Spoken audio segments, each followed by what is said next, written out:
A lot of people are saying that Prime Minister Netanyahu is prolonging the war for his own personal benefit. Do you believe that that's true? With a big pain in my heart, unfortunately, I believe it's true now. At first, I could not believe this, because he's the prime minister of all of us, you know. It doesn't matter who you voted for, right? It's a democratic country. But as for now, after the past few months that we all seen all the opportunities he had for signing a deal, we could have been after, you know. We could have been now in the part of rehabilitation and starting to build ourselves once again. And this is what I unfortunately feel. I still know that he can do this agreement. And I still, and you know, I think it's been a week since Hamas said yes to this deal. And once again, there's no such a thing as a good deal, okay? Because I want to release my brother-in-law, which is the happiest and funniest person on earth, and they're going to release terrorists who has blood of way too many people on their hands. You cannot even compare that, right? But I think he has to do the right thing, and he knows how to do it because he signed 2 hostage deals before, right? And it feels sometimes like it's being transformed as a political game, and it's heartbreaking.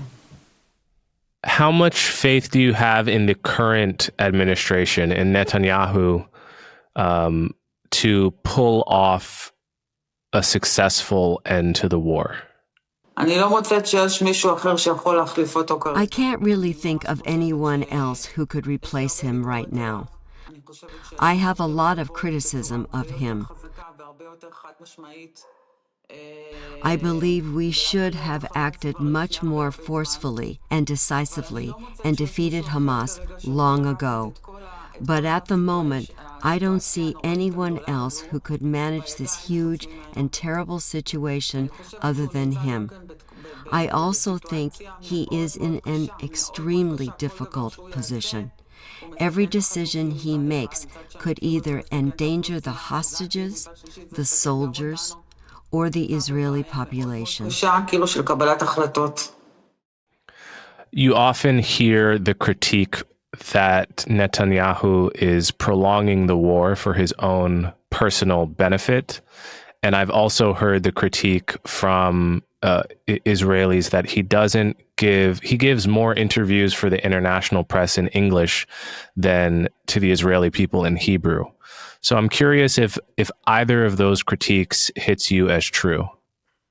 If Netanyahu releases our abductees, I think there won't be one person in the country, certainly not on the right side, who won't elect him. It is in his interest to get everyone out and free everyone and win the war. He has no interest in continuing this war. Those who do not like him and those who criticize him are simply constantly looking for any excuse to do so. That's exactly what they're doing to Trump in the United States. That's what they do to Bibi in this country. Bibi Baritz. And what about the critique that he doesn't explain the war well enough and take interviews with the Israeli press in Hebrew? I am saying that I think it is very simple. The ideas in the media in Israel. I mean, there are some who are very, very leftist and take anything he says out of context. And he's mad at them because they're baiting what he's saying. He does interviews on Channel 14.